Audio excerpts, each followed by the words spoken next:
This guy looks like if like someone tried to single white female Davis. Nathan's a 1. I didn't care for his video either, and I thought a 1 is very fair. I definitely got creepy serial killer vibes. Give me the first X. Nathaniel. White female Davis Matic. Yeah, I'll give him a 1. Let's just give him a 1. I think he might be dead. He's drawn dead right now. I'm skeptical, but let's give him one more chance.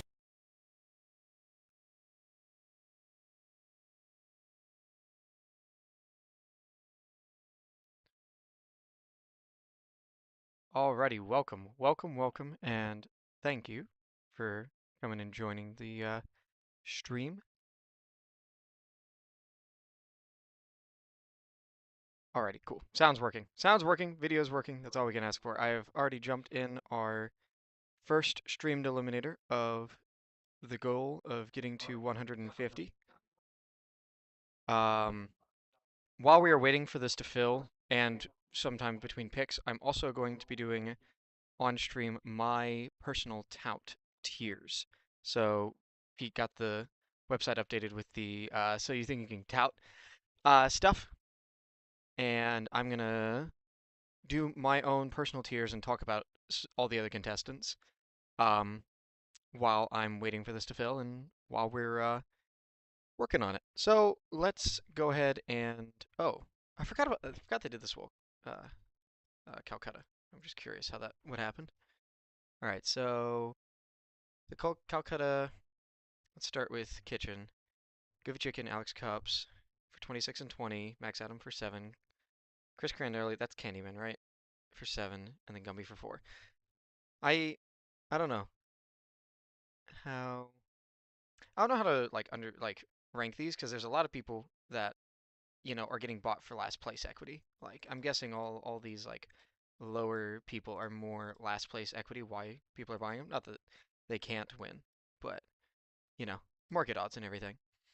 So seems interesting. Buck St. Thomas being so high is crazy to me. Well, actually, we'll start with him. Buck St. Thomas. Just seems. I remember watching the submission. I remember looking at him on the buzzboard and being like he's fine. He's certainly above average. Like there are plenty of submissions. Like he deserves to be here in the contenders and doing the challenges and stuff. But I think he's just meh. Like I'm gonna stick to these tiers: the champ material, contender, sleepers, meh, and cut 'em. I think I'm gonna be it's gonna be pretty hard pressed for me to find people to put in cut 'em, just because none of these people had really bad submissions. There were submissions that were bad, and no one that's here has a bad submission. So we're gonna go and start. But some people have meh submissions. I think Neil is another textbook meh submission. And there's just not a ton to talk about there. It's just oh, it was meh. It was fine. You watch it and you're like, oh, okay, cool. This guy's got some chops, but nothing crazy. I think I'm gonna start doing the locks next. I think Chad, obviously champ material. He's got his stream up and running. He's got people watching it. He's got his own shtick going. It makes a lot of sense what he's doing. I think he's doing a lot of good stuff. He makes a lot of has good analysis. Is reasonably entertaining. There's not really too much else you can ask for. Still waiting for 3 more people to join to start the journey. 2 more people to join to start the journey to 150 Eliminator drafts. Goofy Chicken, I think, is more of a contender. He's very good, very engaging. All of the content I've seen from him is interesting, fun stuff. But there's something that I've learned that some people just have a different level of it factor than other people, and he's got it, but he just doesn't have the oh, catch you, grab you so clearly it factor. He's just got the regular juice it factor. Very similar to Rick. I think I agree with what Pete was saying earlier, that or it was either Pete or Davis that was saying that Rick would greatly improve with reps on camera.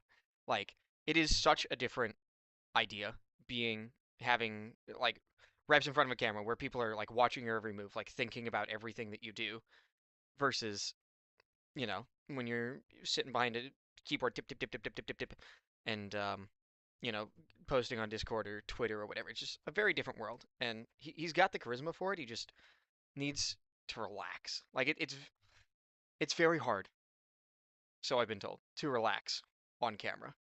Um, but I think it's possible for anyone to do, and I think that he could really, really strongly uh, benefit from doing that. Tony, I think Tony, like, it's weird to put a lock in the sleepers category, but I think everyone's like, let's go back. Can I see the Kolkata stuff? Like, where was Tony?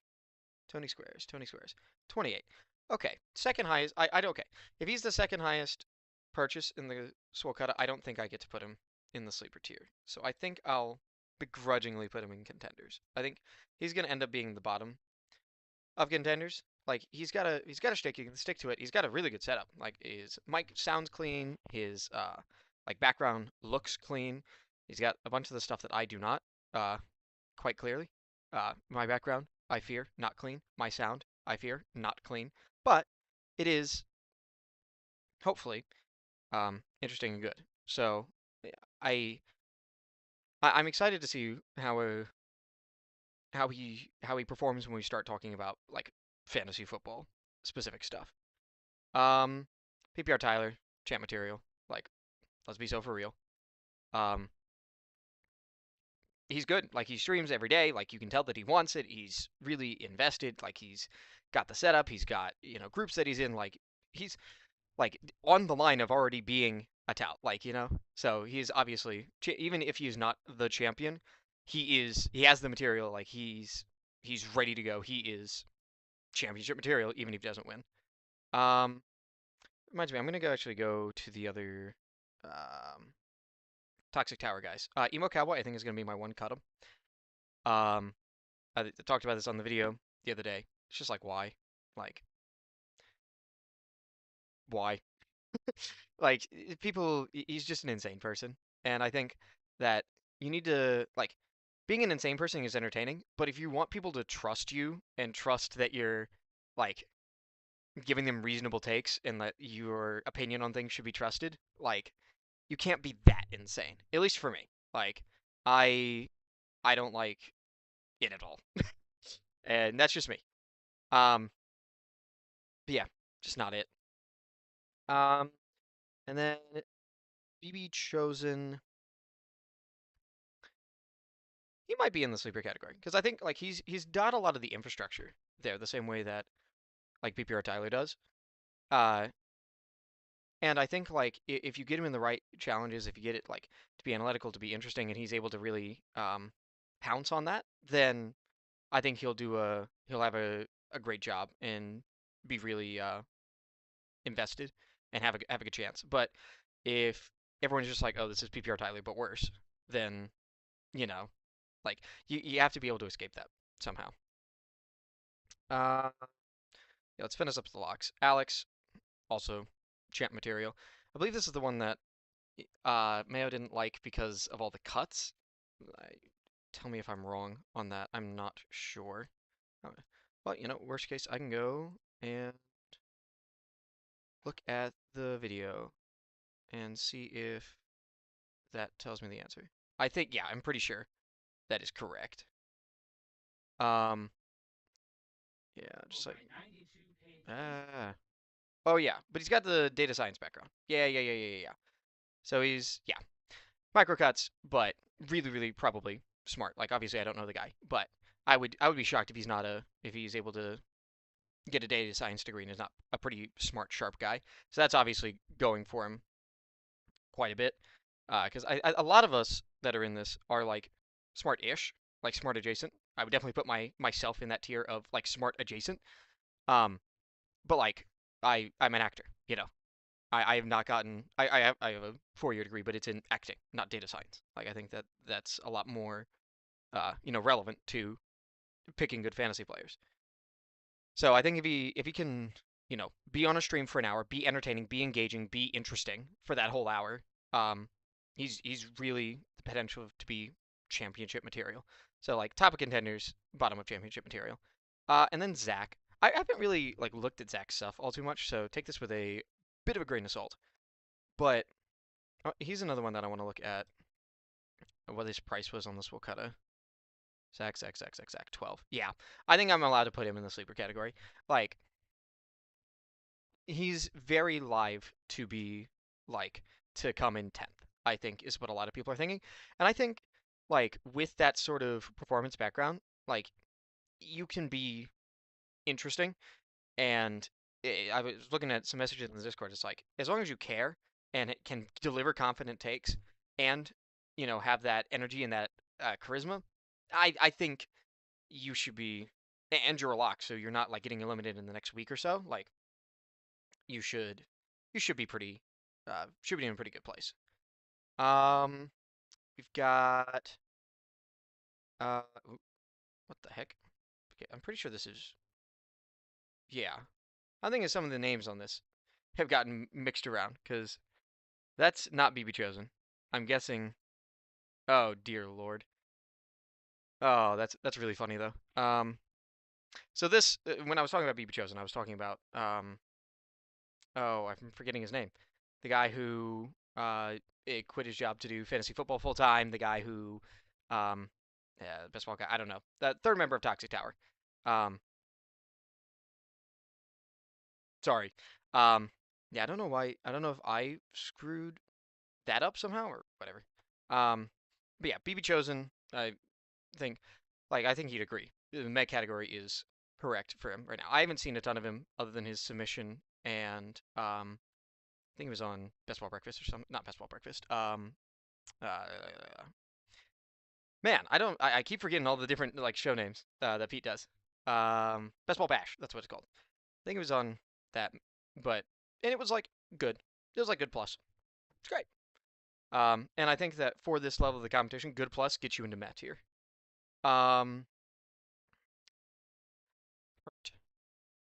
So Kurt is either I'm trying to debate between putting him in sleeper and putting him in cut him. Mainly, I think I'm gonna end up on cut him just because it's like the same thing Davis was saying. Like, insane people, you have to be able to prove that you are a reasonable person to talk with for an hour. And he, like, I would be shocked. I would be absolutely shocked if he was someone that you could, sit down and have a strong conversation with for an hour.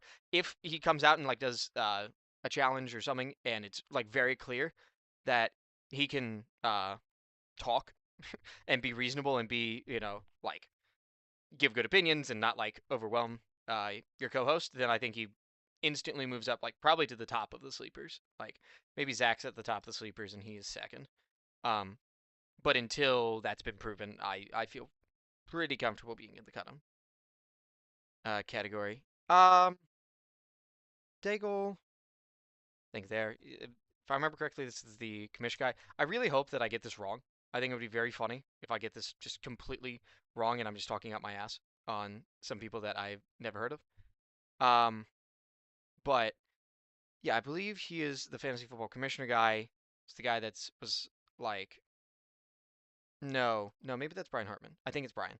Well, both in the same way. Like, you're looking at these, like very well produced, like thumbnail sort of things, and you're like, okay, these are, again, Mez going to be pretty stacked. I fear, just because there's a lot of good submissions that haven't, or I haven't seen a lot of the content of. I feel like I'm definitely a bit of an outsider to this competition. You got a lot of people like in different group chats and like doing shows together that I'm just now seeing after like the announcement of like trying to figure out, oh crap, I've got to get my stream set up. I've got to do this, that, and the other thing. So, yeah, like Derek, I found out yesterday this guy's been streaming for a long time, and the streams are good.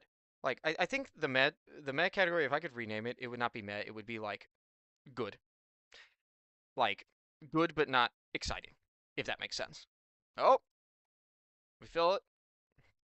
Eliminators full. All right, we're picking 1.9. Once we get that, so I'm gonna finish talking about Derek, and then we're gonna go talk about some Eliminator stuff. Yeah, I think I'm gonna like reorder this tier. I did not like. I think like right now here, like these people are like fine, but I don't particularly like them. These people are like fine, but I think they're like interesting and cool personalities. So yeah, but yeah. So we're drafting with the Mr. Sidekick today, for the Eliminator, and I was gonna say something that was gonna be very bad, so I'm not gonna say that. Pete would not be happy if I said that. So I think the Eliminator is like obviously right now is the best time to be drafting it because we just got the bye week information. People aren't reacting to that appropriately. People haven't fully digested the schedule, and what it means. So you can get a pretty, pardon me, you can get a pretty easy edge just by having people here and then being around and then drafting players incorrectly. I think when you're looking at the top of the board, I am of the opinion that some of these running backs are going to be going way earlier than they should be.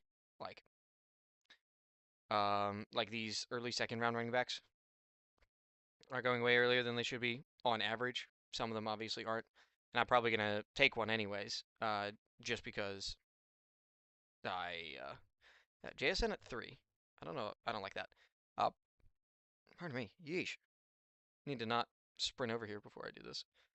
But yeah, so far we're like just following BBM NDP, and I think that is probably mostly correct for the third round.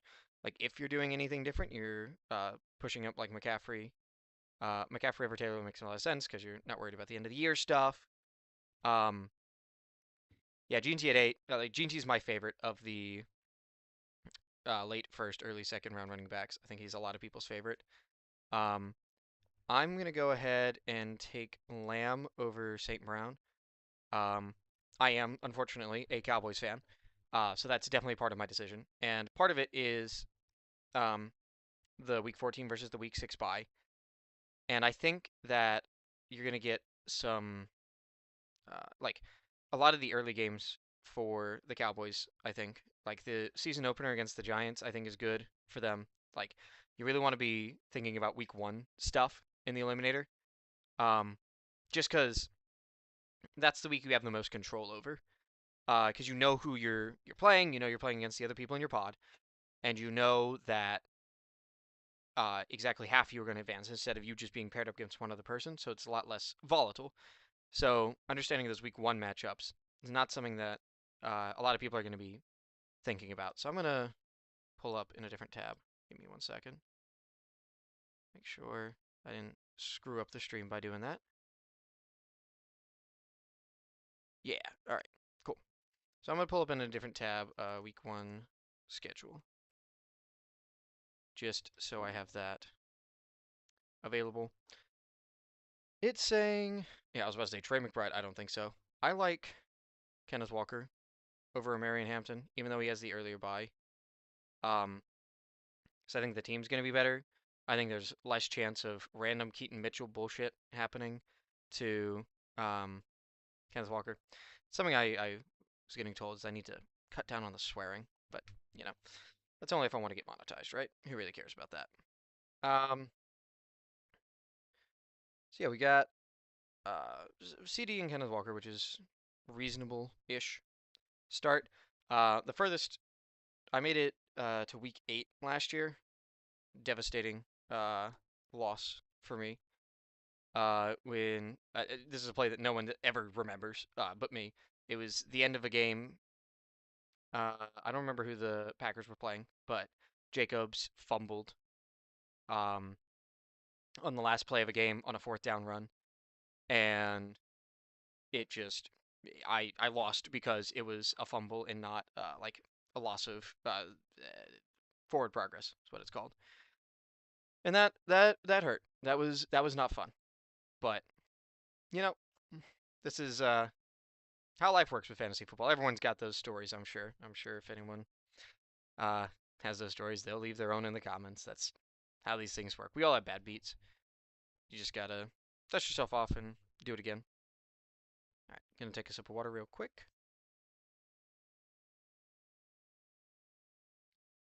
And yeah.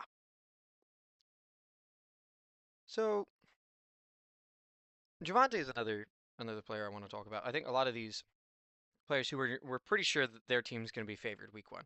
Like but I'm going through the schedule and just like guessing who's going to be favored week 1. I'm guessing the Broncos are favored over the Chiefs, Cowboys over Giants, Eagles over Commanders, Chargers over Cardinals. That's okay. That's a good reason to switch back on the Kenneth Walker versus Marion Hampton thing, I feel. Maybe I wish I took Hampton. Shocker. Listening to the SYTYCT is a good choice. But, you know, such is life. We make our decisions and we live with them. Dolphins, Raiders. It's probably the Raiders are favored, but I'm not sure. Packers are probably favored over the Vikings, but by a pretty small amount. Oh, and we get our boy, Javante. I think he's good for stacking the Week 14 buys. You know, you're expecting the Cowboys to be favored against the Giants. Probably, I would think, favored versus the Commanders. And then have a tough... I remember looking up, I think they're 1.5 dogs against the Ravens in Week 3. Which I look at the first 3 weeks, because if I remember correctly, that's when you start getting paid in this contest. 24,576. Oh, maybe it's week 4, because it'll be like after week 1 it's 100,000-ish. After week 2 it's 50,000-ish. After week 3 it's 25,000-ish. Yes, so you need to get past week 3, to be in the money, as we would say. Yeah. So going back to this, so getting those first 3 weeks understood is, I think, a really good thing. T. Higgins versus Tet. I think we lean towards the later bye week, what the SYTYCT says, the better offense. I'm curious how scared people are of Chris Brazzell. I mean, not for Tet in general, mainly for Leggett and Coker. But I remember, like, that was someone I was hammering in the pre-draft stuff. And Carolina was not a great landing spot. It was fine, but it's not great. Which is kind of disappointing, because I think the Tennessee wide receiver thing is another thing that people are just, like, over-indexed on. You know?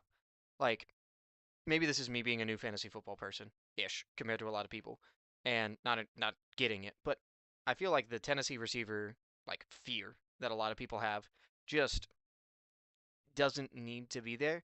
Like, these prospects are individuals, and I think that, like, saying, oh, it's a Tennessee wide receiver, all their stats are fake, is a bit reductive. Like, you know, taking into account a little bit, but that much is just plain reductive.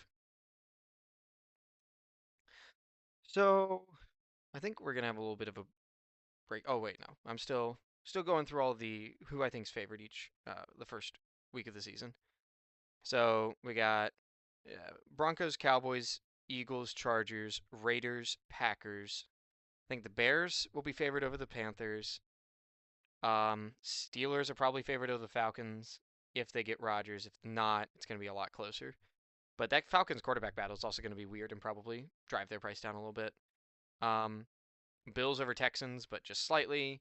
I think Titans will be favored over the Jets since they're at home. Jags, Browns. So yeah, that's probably the big one where it's like, oh, yeah, Bashal Tutin and Chris Rodriguez. Are probably decent picks, like a little bit interesting there. But, you know, I don't like either of those picks at cost in general. I'm sorry, I'm just came back to the SYTYCT. I was not expecting Loveland. I don't think I've drafted a single share of Loveland. I think Loveland's an awful pick at price, and I probably won't be drafting him even if the SYTYCT recommends it. I think I would draft Tootin if it tells me to, just because, sort of on the line of what we're talking about, like, Jags are going to be favored week 1, probably have a rough matchup week 2, but could help for the passing down back. And then week 3, who are the Jags playing? The Patriots. Again, week 2 and 3 is a little bit harder, but that week 1 stuff is really good. And of the two profiles, I like a lot of people who really care about this stuff, I feel, would definitely lean Tootin over Chris Rodriguez. Like, catching the ball. Please, catch the ball. Tony Pollard at AP 69 is ridiculous. It's so funny. It's like, oh, we're taking all the projectile volume. Like, I get it's the Eliminator, but like, the money is still, you know, you got to win the later weeks as well. So, you know, it's good to get these guys early-ish. Like, if you can get a really, really good, like, the Eliminator more than any other contest, I think you get rewarded for being at the front of the board. I'm gonna disagree. I think Christian Watson's, got just as much upside as Carnell Tate, in his offense. Better floor and a more diversified, bye-week profile. Just because it's later. Yeah, let's go back and finish up who's favored. I think Ravens will almost certainly be favored against the Colts, even on the road. Bengals will probably be slight home favorites over the Buccaneers. Depends on how bad people think that defense is going to be. Lions are going to be favored versus the Saints. Although I'm not sure they should be. Depends on how good their defense is. Rams will be favored versus the Niners almost certainly. And the Super Bowl rematch, the Seahawks are going to be favored. Even if they shouldn't be favored. Even if the Seahawks got gutted and the Patriots didn't, they're going to be favored because they, blew them out in the Super Bowl. And everyone's watching that and understands that and remembers that. So I'm going to have that list of teams that I'm just going to bump up just a little bit. One of those, like, tiebreaker scenarios. Nothing that you're like, oh, this is something I have to really take into account. But it's good to have those tiebreakers. Wow. Prescott at 70. Prescott over Hurts in May is wild. I'm assuming this is the Pickett's drafter. Yeah. Well, I think that brings me to something interesting. Stacking in the Eliminator is a weird subject, I think. Because you obviously like it on a season-long level. Like, if you're, if Dak is outperforming his ADP, that probably means that his receivers are outperforming their ADP as well. But from a single game thing, you have to obviously be careful because of the bye week, and you have to be careful because, if you're facing the Texans or the Broncos, and you're like, oh, shit, fuck me.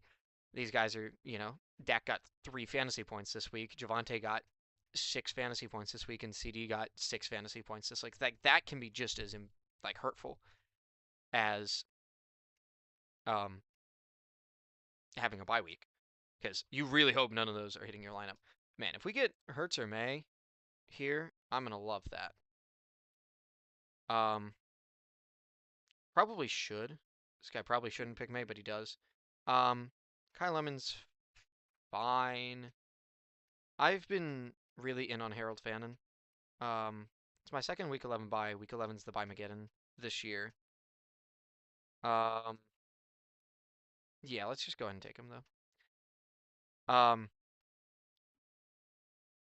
Yeah, Harold Fannin, I remember listening to, I think it was Eric Beimfor who originally said this, but it was really smart. I think that people are still anchored to Fannin being picked, in the 20th round last year, and not realizing that this is just a really good profile for this level of investment. Just regardless, and we should probably be in on it. So Jackson Dart versus Trevor Lawrence. Jackson Dart's bye is later. I'm more open to the correlation between running back and quarterback because it's less of you're more indexed to the team level correlation and less indexed to the single game correlation. obviously. Because, I mean, Trevor Lawrence can throw passes to Tootin, and I really like him to. That'd be great, please, and thank you. But it's not like he's always going to be throwing passes to Tootin. It could just be Tootin runs for 2 touchdowns, and that's the only 2 touchdowns we get. We have a great Tootin game, bad Trevor Lawrence game, and a good game for whatever other quarterback we have, and that feels really good. So I think that's going to be one of the main reasons I will disagree with the SYTYCT is if they're pushing up quarterback receiver correlation in this contest. I think it goes differently.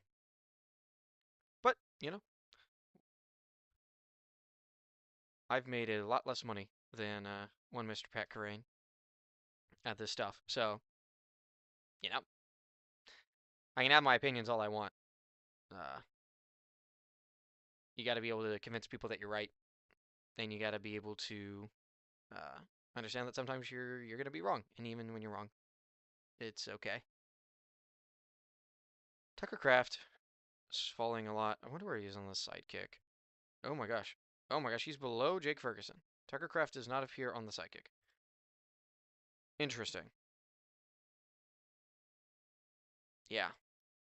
That's strange. I didn't think his injury was that bad. Maybe I'm just not read up on it. But I really didn't think it was... I even had the possibility of being that much of a problem. I guess I was wrong. Yeah, Tucker Kraft is not someone I'm in on anyways. So, I wasn't, like, getting out over my skis to draft him. Regardless. Yeah. Yep. Yep. Aaron Jones. Very, very predictable pick that you want to grab earlier in the Eliminator. Could just be Minnesota's guy. Oh, that's so strange. Sometimes I love the way, like, trying to understand how the SYTYCT works, where it's like, oh, you can't take Chris Rodriguez on the same team you have Bashal Tootin anymore. So now we're suggesting you Aaron Jones over Brock Purdy. I think I agree with it. But, like, Wando Robinson and Josh Downs, like, or is it just like, oh, there's still Purdy and Mahomes and Love left? Like, you're going to get a second quarterback and not have to worry about it too much.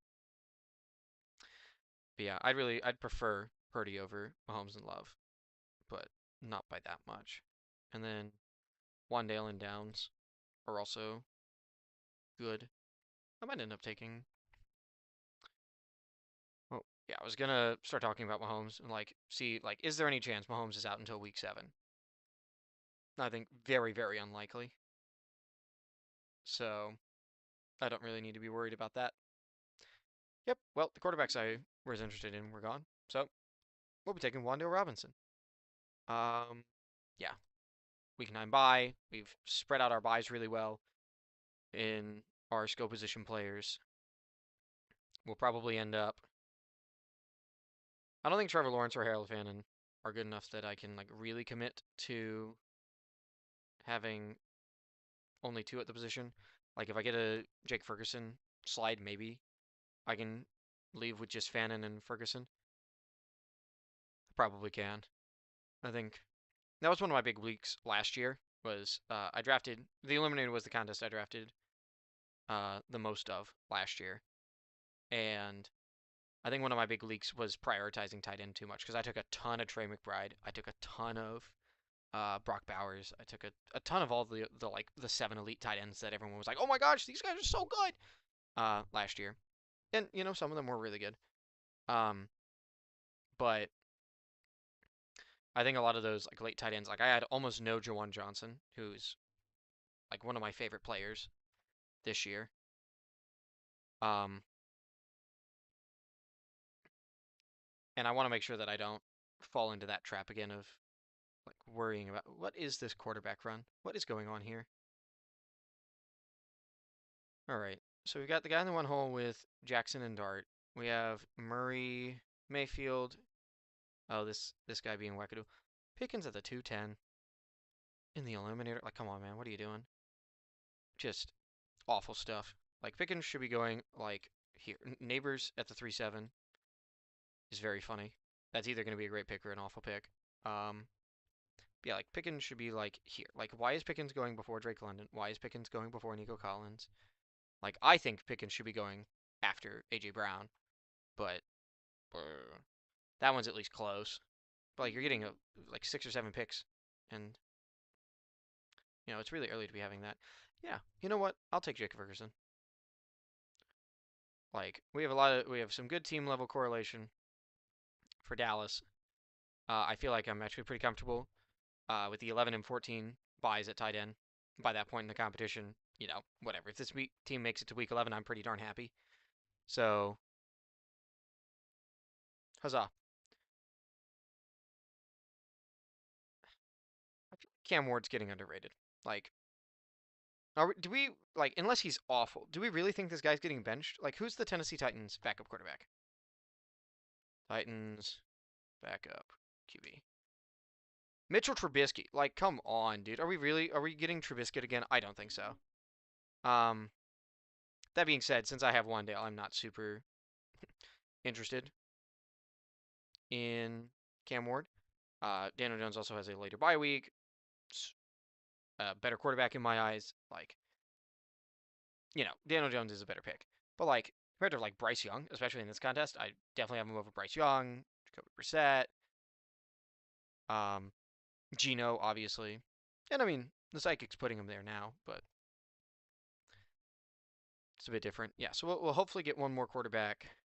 I'm guessing this team's going to end up with one more quarterback, maybe another running back, maybe not. Like, we did get 3 in the first 5 or 6 rounds. I think it was 3 in the first 5. Yeah, 3 in the first 5 rounds. So I'm not, like, super, like, I need to get a 5th. Teagan's in the 4th. Wow. Luther Burden. It's wild. Oh, yeah, this guy just loves the Bears. Loves the Bears. I don't know about that. I think every single Bear is probably overpriced. Like, I'm most willing to pay it with Burden because he's at least young and exciting and has the, like, role to build into. Loveland, it's like, oh, you have so many other good non-tight end options. Are we really, like, thinking that you weren't just a fluke at the end of the season? I'm not. So I'd like the dichotomy of Javonte Williams being picked right next to David Montgomery to be in everyone's head. Like, I hate what this guy's doing. Too early non-rushing quarterbacks, too early tight ends. Tyrone Tracy. Tyrone Tracy is probably not an awful pick. Devon Achane. I don't know what all the news is about that. If anyone has, like, thoughts on that, feel free to paste it somewhere. It's in the wrong spot. Omar Cooper, Travis Hunter. First round wide receiver. That's all I need to say on Omar Cooper. I don't want to think about it more than that because otherwise I get sad. But he's a first round wide receiver. He's going to get snaps, almost assuredly. Maybe he's bad. He's probably bad. But, you know, I do really need receiver help at this point. What's the QB is looking like? Yeah, Mendoza's another quarterback that should be going later in this contest.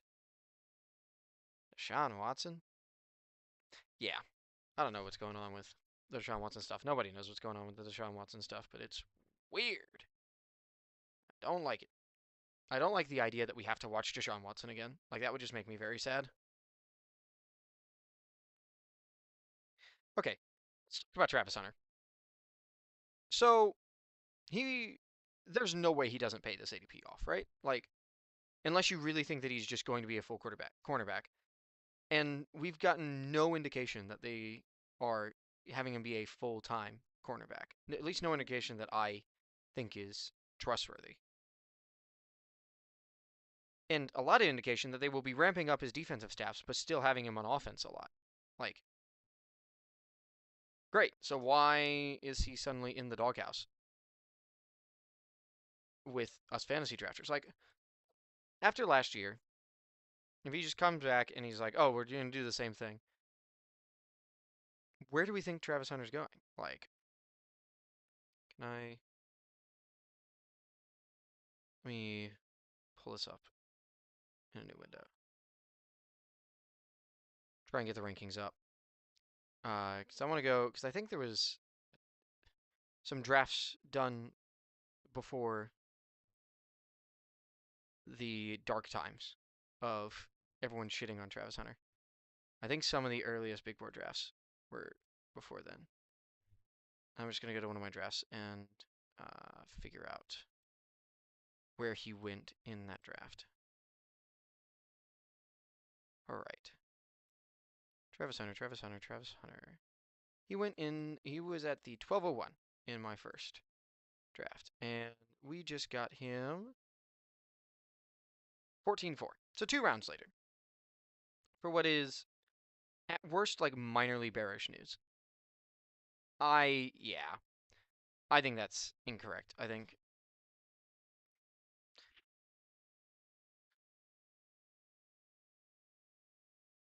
yeah, it's weird because I'm like, I think he's probably going to score more fantasy points than Jalen Coker, probably more than Jane Higgins. Certainly has a good chance of scoring more than Cooper. Has a chance of scoring more than Romeo Dobbs. Maybe that's just me hating on Romeo Dobbs. Has a chance of scoring more than Jennings. Like, Jennings could just be the wide receiver 4 on the Vikings, and like, he could be out of the Shanny system, and just we could see he's not that good. But maybe not. These take a little while to fill, so I am going to go ahead. Nope.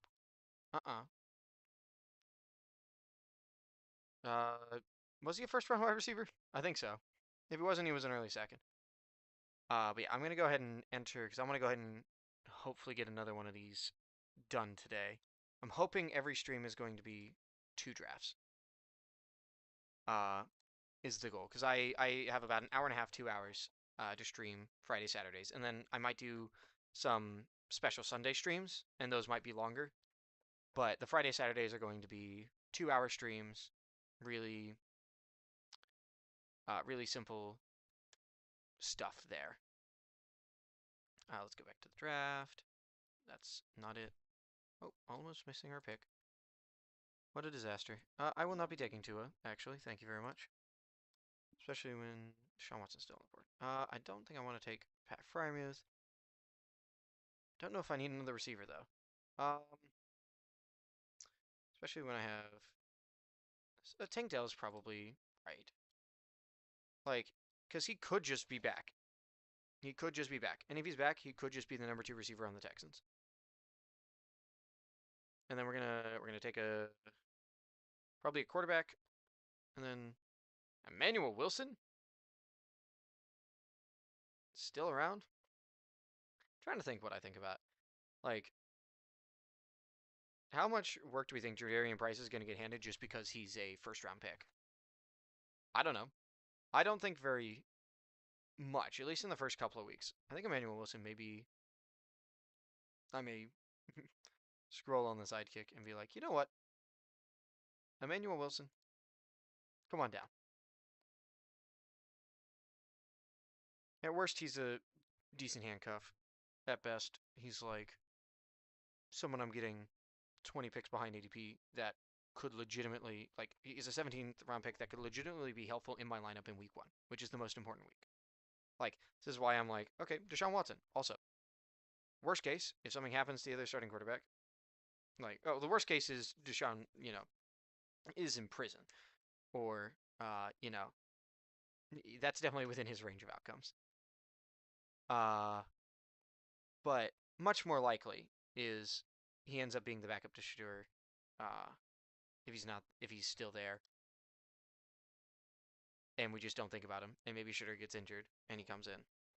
Like, but he also, why are they keeping him around to be a backup when he's such a head case? I don't know.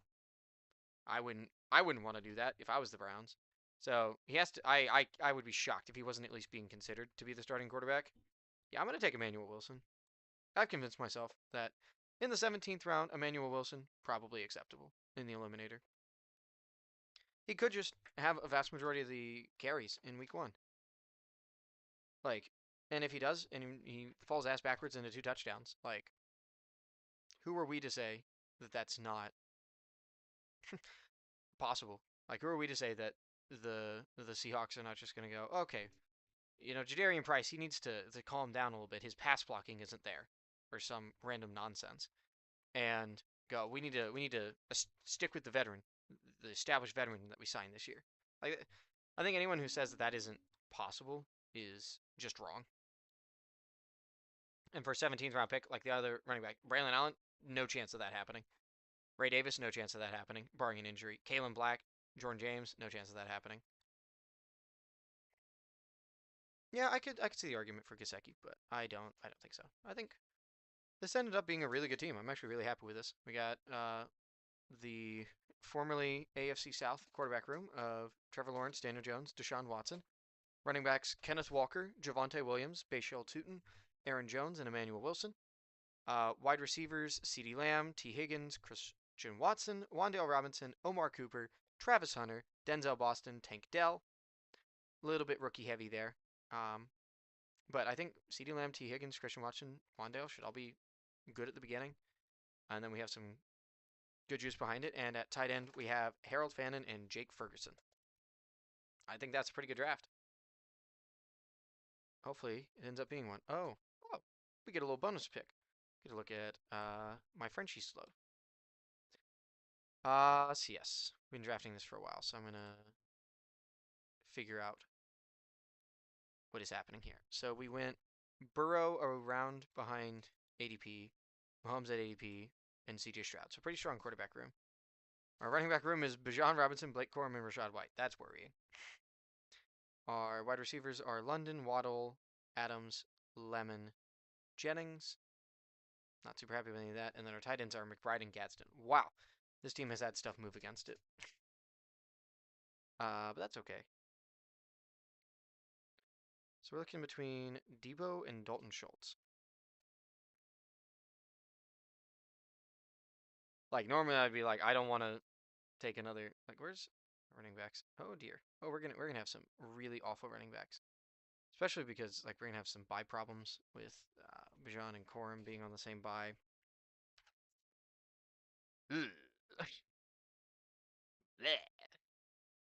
This sucks. I guess we'll take Debo.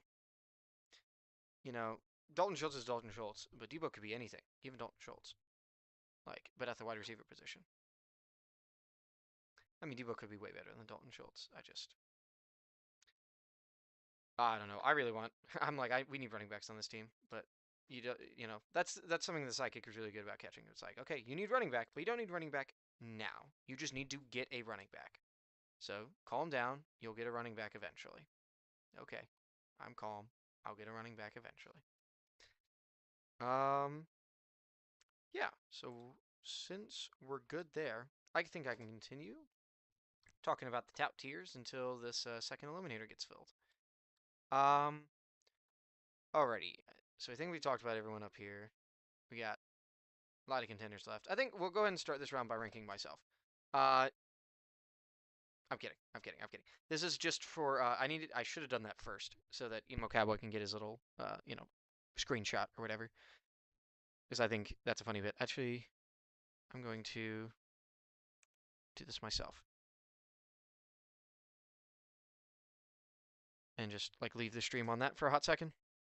Get my own little print screen there. And then move myself to where I actually think I am. It would be like silly, I think, to put me in the contenders or championship material. Like, obviously, I think I'm championship material, but the entire point of Sleepers is saying someone who is championship material that people don't believe is championship material, which is what I think of myself. I think that I have a lot of on-camera charisma. I think I have good takes. I think I am committed to this in a way that not everyone maybe is. And I think, what is that behind me? Is that my phone? That is my phone. Oh, that's really funny. I think that's really funny. Whether or not y'all think that's funny, just the phone sitting back there in the background, I think is very funny. Yes, sorry. Getting back on track. I think I have the drive. Maybe not a lot of people have. I think not a lot of people are going to say, okay, I'm in this competition. Now I'm also going to commit to doing 150 stream drafts, and I'm going to delete my channel if it doesn't happen. Like, I don't think a lot of people are willing to put in that time and effort. That makes sense. It's a lot. It's hard. Like I'm not sure that I'm gonna do it. Like I think there is a real legitimate chance that I am, even like if I'm excited and I am like really happy with how things are going, that there's a non-zero chance I just don't get there. And that would suck, but you know, we make these commitments to ourselves, so we gotta at least try and follow through on it. All right, where's the screenshot? Oh my gosh, did it not work? Please tell me it worked. Okay, cool. So, I just want to make sure I put everyone back before I keep talking, since I was in the middle of doing a bit.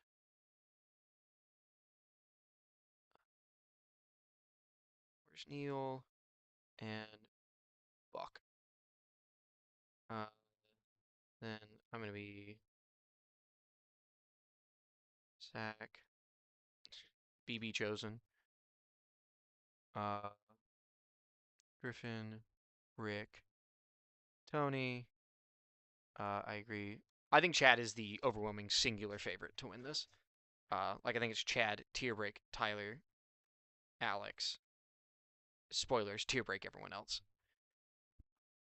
Yeah, I don't think anyone else is going in championship material. I think we've got a couple of more like contenders. I think Max Adam is a like strong contender. I think Candyman is a strong contender. Like I don't know what the heck this Eric Gumby BB chosen nonsense is. I'm going based on the pictures. I think Max and Candyman both like for varying reasons. Like I think the like being an athlete thing for Max, I think that's cool. I think it lends a bit of credence to what he's saying. And I think the like directly challenging Mason was kind of funny.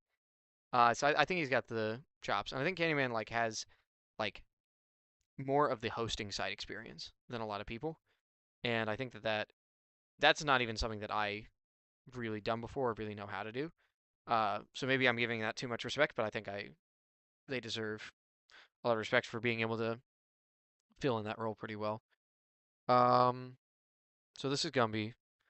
I didn't even actually watch Gumby's submission. This is literally just me saying. Davis probably knows what he's talking about when he's like, Gumby has the most last place equity. Like I didn't see the submission. Apparently it was a bit like Emo Cowboys. Yeah, I have pretty high standards for bits. I think that you know your bits you can have funny bits in a 90-second submission, but you also need to prove that you can like at least kind of talk about fantasy football and not just do a bit. Like a lot of people are funny, and you got to be really really funny to just be able to be funny and not have to know what you're talking about.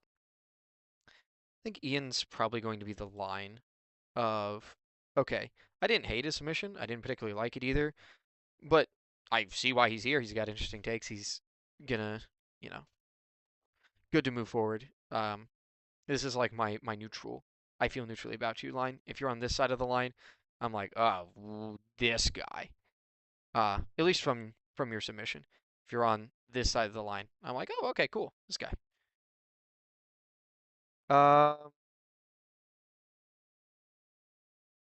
Jim's probably there. I'm gonna be honest, I have not. Blizzy I think is actually a good sleeper. I think like we'll do that. I think his reaction video was pretty funny. Like just his like staring into the camera like I'm going to give takes. I am the take master. I know what I'm doing. I will give takes. I think it's like really funny. I think it's a good bit. And like the whole job's not done stuff, the press conference stuff. Like I'm like this guy's pretty funny. And he seems like he's pretty knowledgeable as well. So I don't see why he can't really make a deep run or win this contest. Like he looks pretty good. I'm gonna just put. Oh, I remember. Okay, I remember Trevor's. I remember it fondly. So I'm gonna put him here, and then these three guys. I'm gonna like look at their page because I'm not sure I remember anything about them.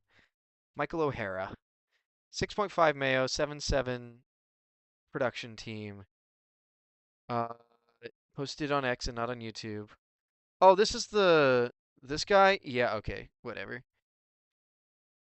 It's fine. Like, yeah. Probably there. Yeah, it's fine. Cool. Wells. Horny. Oh, he's the TikTok guy. Oh, yes, yes, yes, yes, yes. I think it is very bullish that he wasn't in the competition, went on Best Ball Bash, and then is now in the competition. Like, that's already a lot of proof that he can go far, and Pete wanted him to interact with. So, yeah, I think that's good enough to be on the sleepers path. And then Matt White. Where is he? Where is he? Yes, okay. So this is Best Ball Guy. I was right on the on the pictures. Up dog. This page doesn't exist. Oh, that's so funny. All right. I did not think I was putting another person in cut him, but if I can't find your video, even going through the site, like that's cut him territory.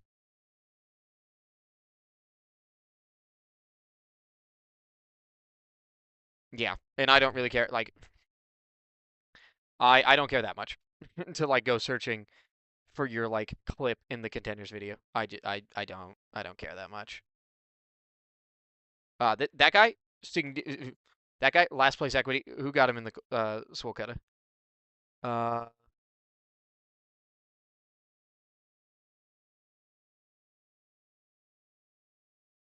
Went for $10. Yeah, last place equity right there. Not being able to find the submission. Not great.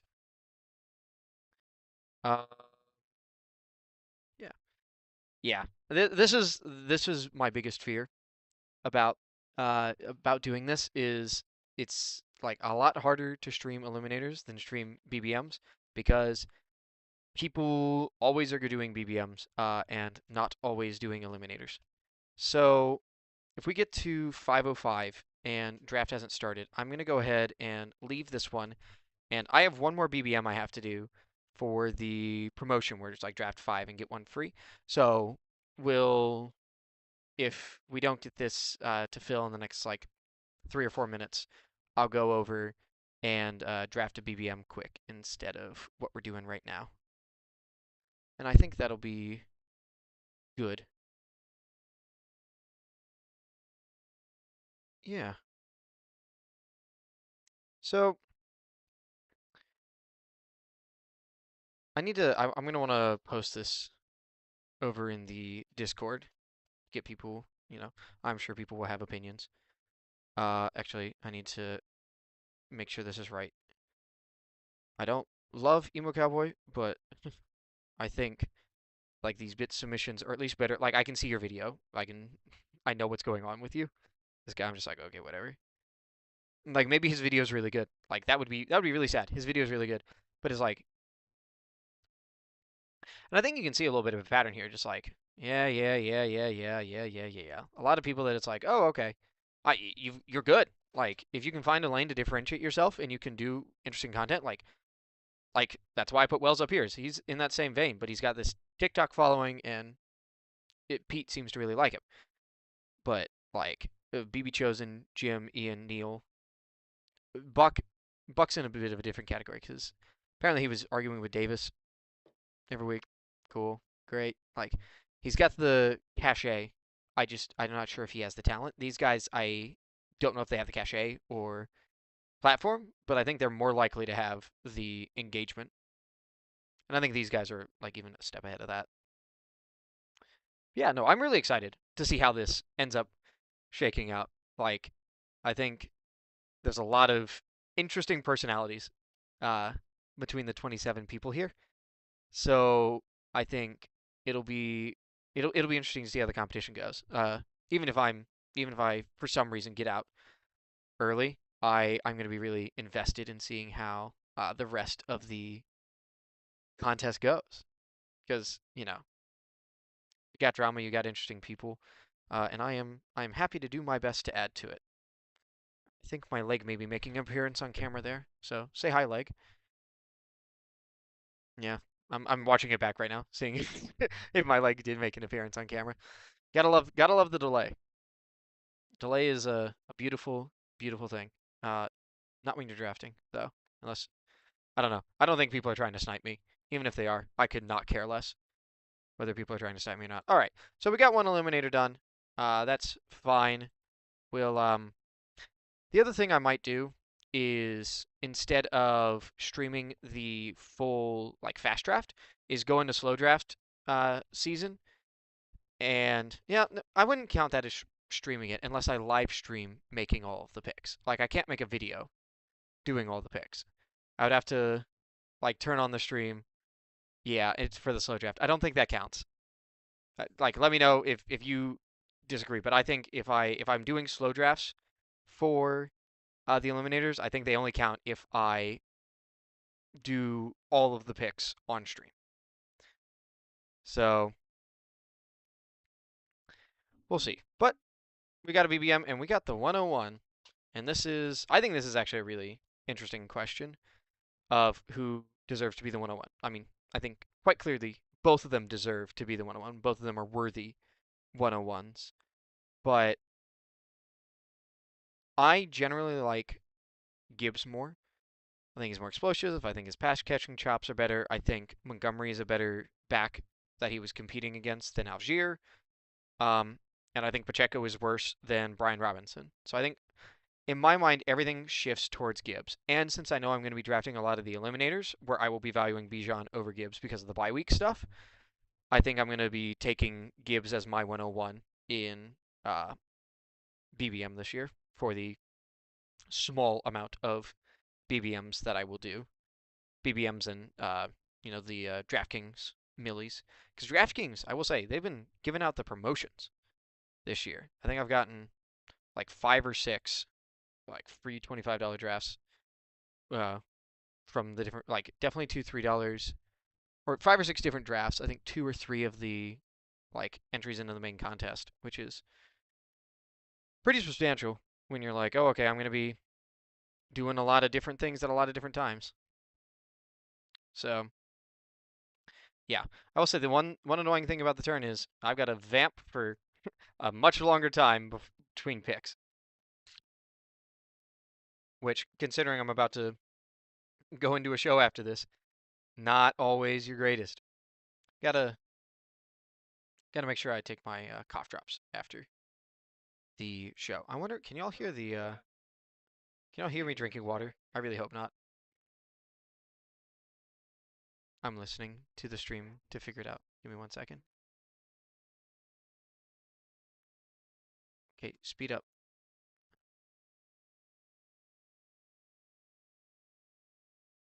Come on. Drink the water. Okay, no, that's not bad. Okay. I feel a lot less bad. Like, I don't wanna make people hear me like slurping on the water bottle. I think that'd be cringe at best. Okay. Interesting. Really wide receiver heavy, which I'm not super opposed to. Like, honestly, this is something I've been thinking about for a while. And I think it's a take that I'm willing to debut here on the first Eliminator stream. And that's, like, let's be so for real. Are we just scared to draft 0 running back? Or is it actually a good, is it actually a bad strategy?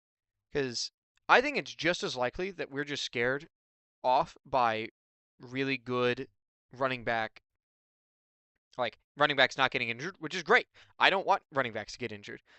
But I think it's perfectly reasonable to say that running backs are going to get more injured than they have been in the past couple of years.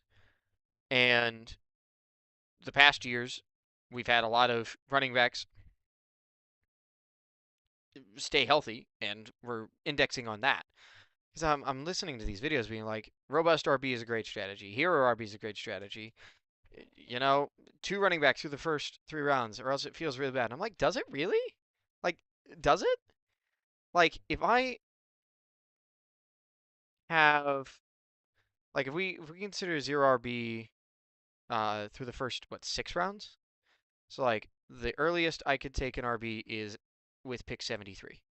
So I could have Ramondre Stevenson, like Rico Dowdle, Kyle Monangai, Blake Corum, J.K. Dobbins, like your choice of the Washington running backs, your choice of the Minnesota running backs.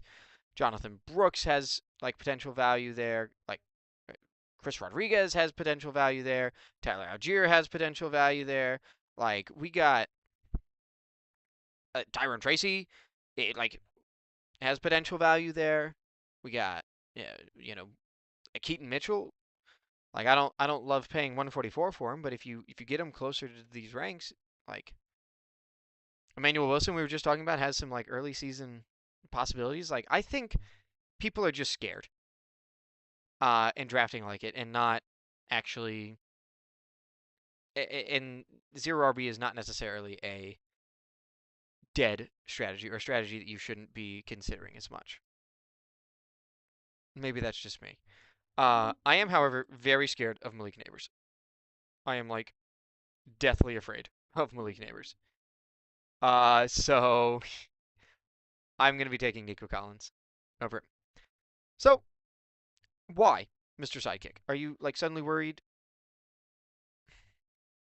No, I'm taking Nico Collins. I want Nico Collins. You tempted me with Nico Collins, and I'm gonna be taking him. I think Nico Collins is really good. I mean, he had what was it like 3 yards per route run his first year. In like not his first year in the league, but the first year was Stroud, I think it was. I'm not sure about that. Like, he's a really good receiver. I fear that is when I become Davis, is when I'm talking about players, I just, lie about them. Like, I'm directionally accurate, but I just completely lie. And say things that are not true. Yeah,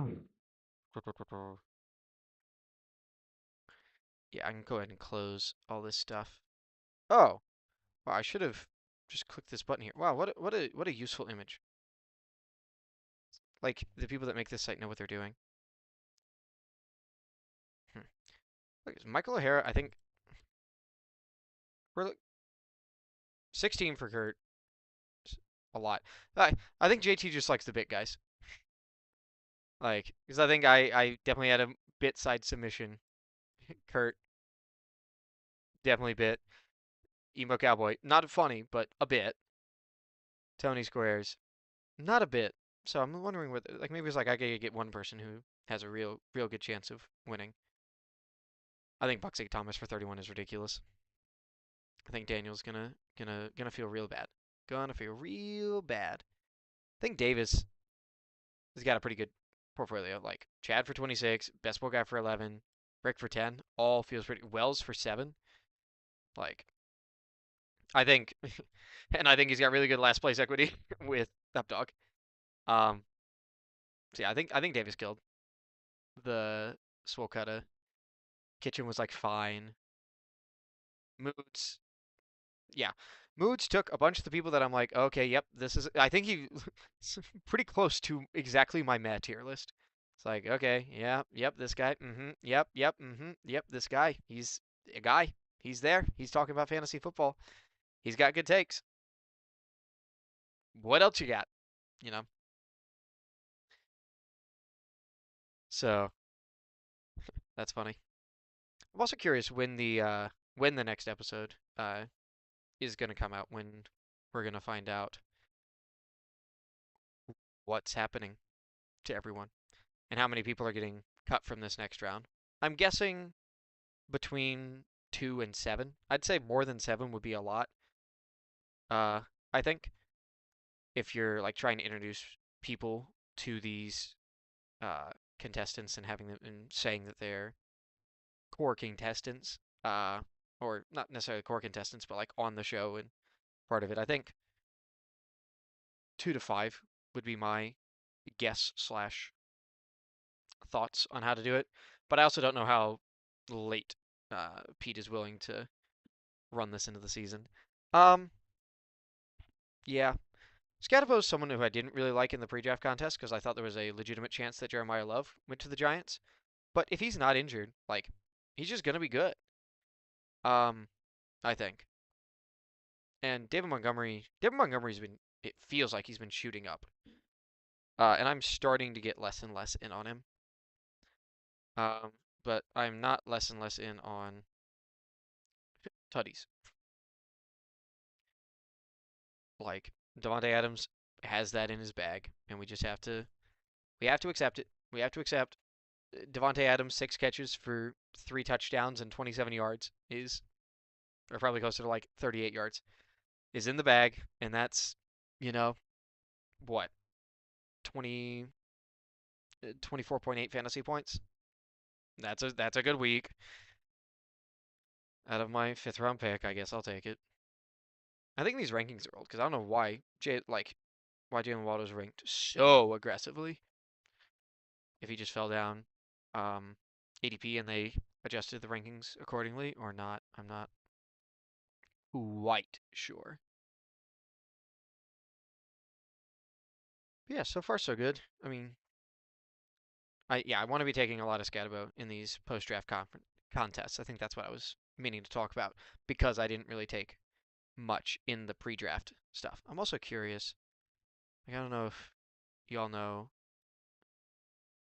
how, like, if I go to Best Ball Mania, yeah, it says that it will be deducted from my balance. And if I go to the promos, oh, okay, cool, great.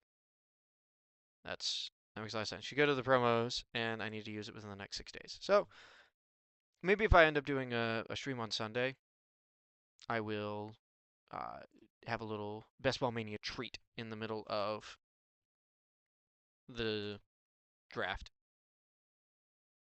Little treat.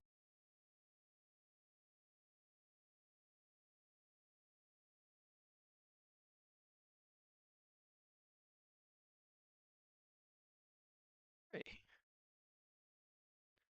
So we're back in this quarterback pocket again, where it's like, oh, I really hope I get some cool rushing quarterbacks. That'd be really cool.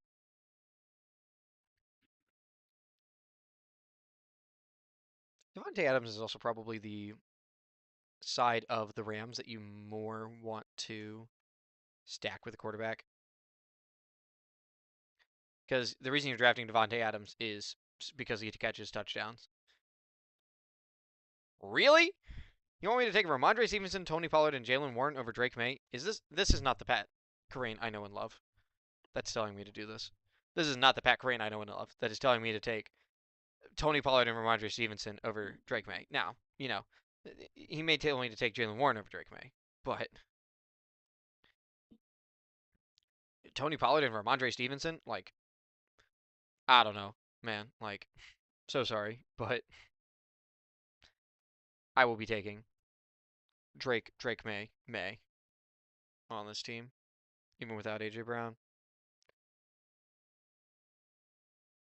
It might be nice, like we can get a like Hunter Henry later. That can maybe be like the idea. Just do two tight ends with Trey McBride and Hunter Henry. Probably want 3 more running backs reasonably soon, and then just fill out the receiver position as needed. Yeah, actually, yeah. So it'd be 11, 14. Interesting. Yeah, I'm just now getting the bye weeks into my head, and it's very strange to like, because in my mind the Patriots are they're a week 14 bye because they were a week 14 bye last year, and it just feels right for them to be a week 14 bye. But no, they're part of the Bye-Mageddon this year. 6 teams. It's the only week that has 6 teams. It's a bunch of weeks with 4, and 11 has 6. Who are all so it's Cleveland, the Rams, New England, Green Bay, Atlanta, and come on, Seattle. Okay, cool. Cool. That's fine. mean, if we end up getting Jalen Warren, I'll be very happy. Why would I say anything? Don't talk about the picks you want. You're streaming. People could pounce on your picks. 12 picks before they happen. Yeah. I'm excited to actually start doing this more. I'm hoping that I'll be able to have some of my friends who do fantasy football come on as guests for some streams, like get them either here with me or um, zooming in, however, StreamYarding in to uh, stream together. If I, have a challenge with any of the other people in the contest and they think it'd be fun to talk about fantasy football, I'd love to do that. It's always it's hard to put yourself out there, at least for me, like on the text-based stuff. Like I would much rather come in front of a camera and just talk to you guys um, for, an hour and a half, 2 hours than go into Discord and start, chatting with random people that I've never met in my life. So I love being live. I love talking about fantasy football. I'm excited I have an outlet to do that in. Now we're coming up on this turn, and it's a lot of quarterbacks and a lot of tight ends in the ranks. Same thing in the SYTYCT. Patrick Mahomes, if Mahomes misses the first 4 to 5 weeks, am I confident in Drake May to hold down the fort? I think the answer is yes. The Seattle week's gonna be rough, but otherwise, I am not taking Brock Purdy. It's just not happening. I think that's too much capital to be spending at quarterback. I would much rather pull up Xavier Worthy by 10 spots.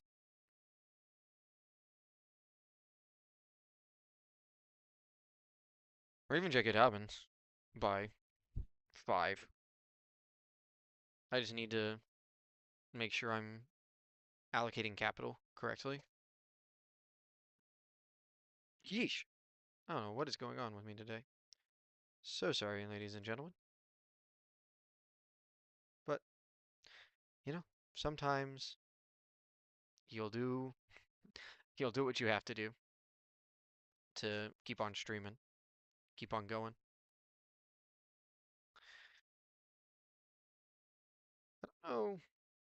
I don't know what to do with Romeo Dobbs.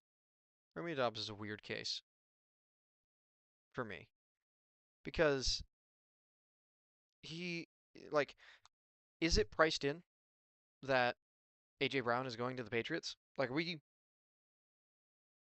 fully expecting Romeo Dobbs to be the number 2 wide receiver, and we're happy with Romeo Dobbs as the number 2 at pick 112?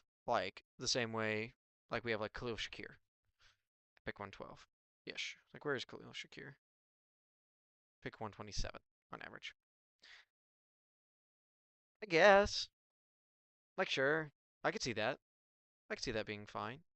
But it just feels so bad because I'm guessing the market hasn't figured out yet that that's going to happen and that it should care.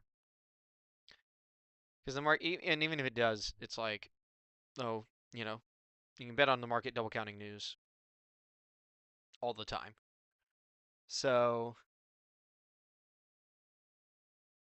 it's just a hard click. Even when I am oh, I got a little bit of an ooh on Drake May. It just feels so bad because it's oh, I could be getting a lot better stuff later, and that would be really cool. I'd really love it if I could get Romeo Dobbs in the 130s. That'd be great. If I was thinking between Romeo Dobbs and Omar Cooper or Jalen Coker, sign me up. But that's why he's not going there, I guess. Because that would make things too easy. I'll also say there's a lot of no badgers.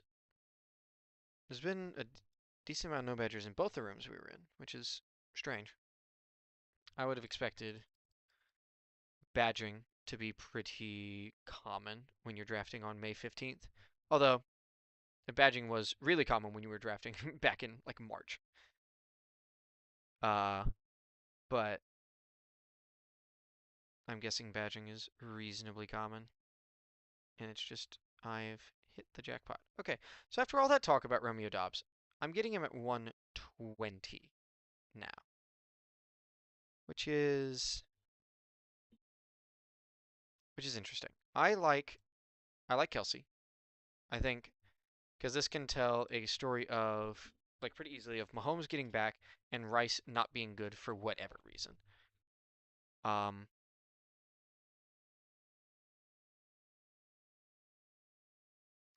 think I'm just gonna take Dobbs. I think we're gonna trust the stack.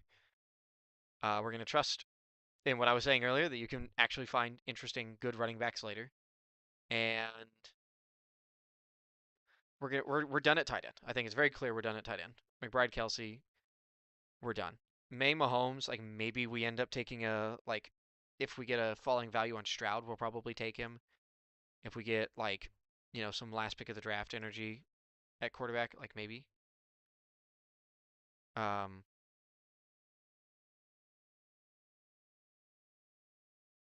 Maybe we consider that. But most likely at this next turn we're looking running back and receivers. And I'll call it right now. Stephon Diggs would be great. Travis Hunter would be great. Algier would be fine. Algier, I mean, just strange. I mean, he's the 1,000-yard rusher. Like he has a 1,000-yard season under his belt. And he's almost certainly going to just immediately back up Jeremiah Love. And then I'm not even sure like if he's going to get the workload afterwards, which is so crazy because he's a 1,000-yard rusher. Like, but so is James Conner, even though James Conner is older, I think. I would be shocked if James Conner wasn't older than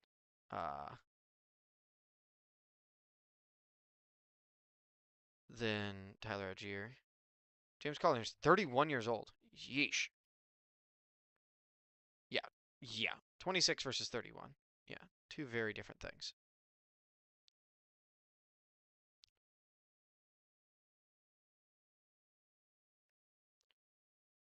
Yeah, Diggs goes at 133. That's fine. I'm surprised that Woody Marks is not higher on the sidekick list. Yeah, we're not we're not grabbing you, Hunter Henry. Unless you make a really big fall. We're not grabbing you. Yeah, like Pacheco at 130 is wild. But more fuel to fire of, oh, okay, if Gibbs does get hurt, do they have anyone else? Like, is there anything else they can really do? I don't know.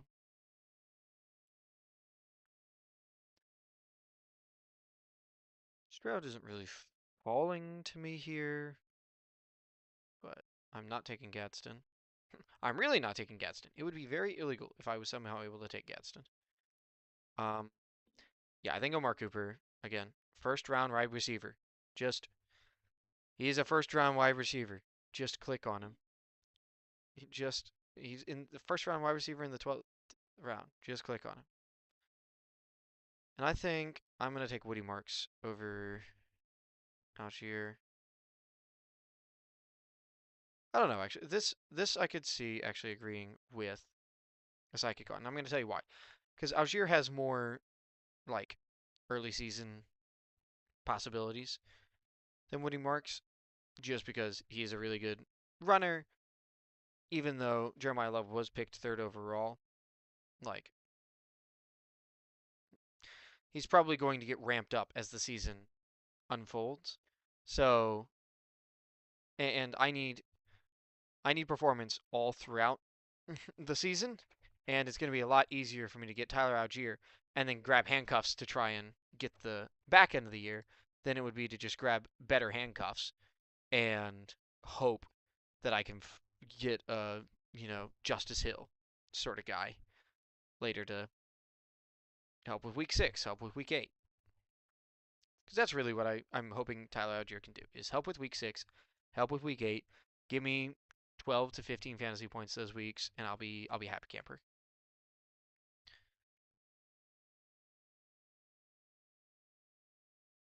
So I'm gonna see if there's anything crazy. Jeremiah Love all the way up to 18. That's certainly interesting. Let's look at this drafter. Oh, is this the same guy that like really pulled up Pacheco? Taking Jalen Coker, I think it's a bad pick. George Kittle is another guy that I think is certainly getting overdrafted. His Achilles was pretty reasonably late in the season, if I remember correctly. Like, I don't always remember correctly, but I'm pretty sure Google didn't have games played. Awful. Yeah, I mean, he was playing this calendar year. That's what it looks like.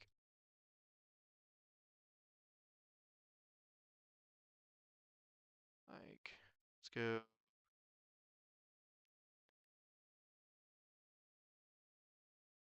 Yeah, best case Achilles tear. Yeah, okay, whatever, dude.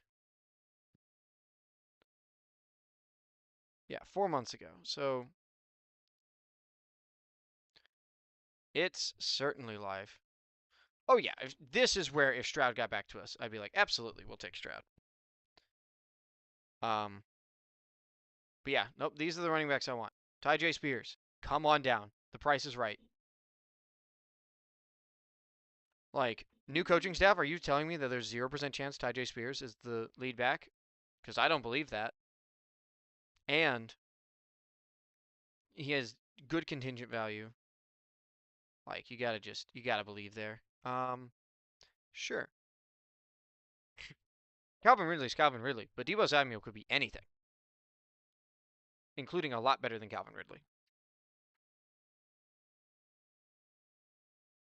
Yeah, talking this much, like the joy of when you get to be on these streams more and have other people talking to you and stuff like that is you don't have to talk for 2 hours straight, so your voice gets tired a lot less quickly. So I apologize for drinking all the water, but it is a necessary evil when I am talking for 2 hours straight, I fear. And I wanna be here. I wanna be talking for 2 hours straight. I wanna be getting these eliminators put to bed, so I can keep my fantasy football account and continue to be public in that way. Am I looking at any other possible quarterbacks? Maybe Geno, super late, like with Amari Cooper. Like maybe that can help earlier in the year. Let's get a late buy. Yeah, if Geno comes back around, I'll probably take him. Like Geno, Tank Dell, Jeremy Bernard. If that offense is good, Jeremy Bernard can be a really fun 3. And has the like non-zero, like not great, but non-zero chance to like displace Pittman. I mean, I don't know enough about uh like X's and O's to really be confident to say that Jeremy Bernard's going to do this or that or the other thing specifically, but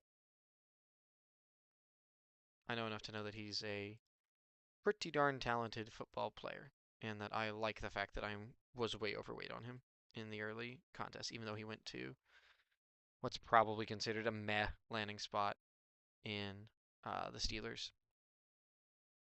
Yeah, it's so weird to think of the Steelers as like a Mike McCarthy Green Bay offensive powerhouse, like that being the most likely outcome for them, instead of what I'm used to, which is 15 screens to wide receivers that you've never heard of, tight ends you never heard of, and, 1 to Jalen Warren, who is the only person on your team, and you're like, what the heck is going on here? Yeah. Debo, I'm actually curious. Like, I think people are dooming a lot of these free agents on Miami.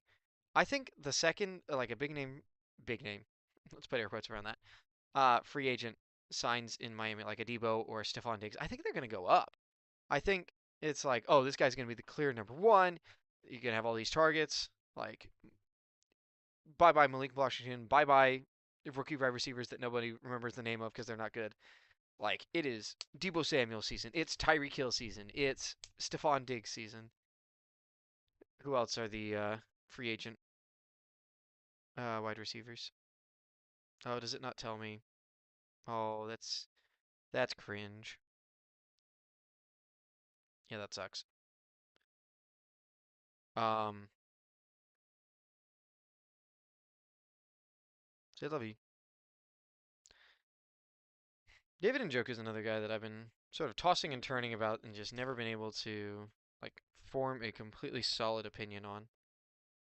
And now it's like, is he good, or is he just going to back up uh Gadsden? And you're like, oh, okay, he's there. Ted Hurst is not someone I expected. Not someone I expected at all. But I'm not against him. Like this Tampa Bay receiver room is just weird. Um, so I'm not gonna yuck anybody else's yum on what to do with that. The other thing I was considering was Braylon Allen. Give us another running back that could come on later in the year that I'm pretty sure is talented. Yeah, if I get one of Braylon Allen or Sean Tucker, I'm going to be very happy. If I don't, am I even considering anyone else? Well, Emmanuel Wilson. If I didn't take Algier, if I took Woody Marks, I might have been more into Emmanuel Wilson. But yeah, I don't really feel like I need. Like, if I don't get one of these guys, I'm just gonna take a third tight end and call it a day and say, Jahmyr Gibbs and Cam Scatterbo, take me to the promised land. Yeah, be really weird having only 4 running backs when didn't spend that much capital on them. That means I overspent somewhere. Is it at receiver? Is it at quarterback? I don't think so. I think quarterback's about fine. Receiver, maybe a little over. Like, I definitely reached on Worthy, but I have what, 8? 1, 2, 3, 4, 5, 6, 7. If I take another receiver, it'll probably be an admission that I accidentally overspent on receiver and didn't get what I needed to out of it. And tight end, you could say that I like overspent a little bit on tight end, but I would argue that. Trey McBride and Travis Kelce are both premium players that could be really, really, really, really good this year. And it's worth it to have good players on my team. And I didn't take a third, so it can't be that egregious of a waste of capital if I only took 2 tight ends. Because, you know, we got Mr. Sidekick, we got Mr. Sacrilegious, and Pat Carrain saying you got to take 3. So anytime you take 2, I think you're in the clear for having done too much at that position. But once we make this last pick, I'm gonna go ahead and sign off. I need to go and do other things.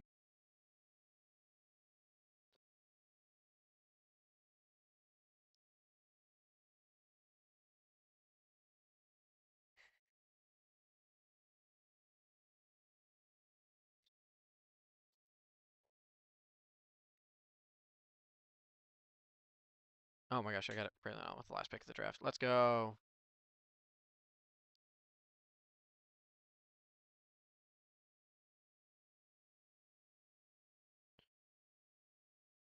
Yeah, so if you can still hear me, we are really glad that we got Braylon Allen with the last pick. Here we go. Here we go. Here we go. Let's get back to the let's get back to the stream room for this content live channel room. Yay! A disaster. Oh, we're back. We're back.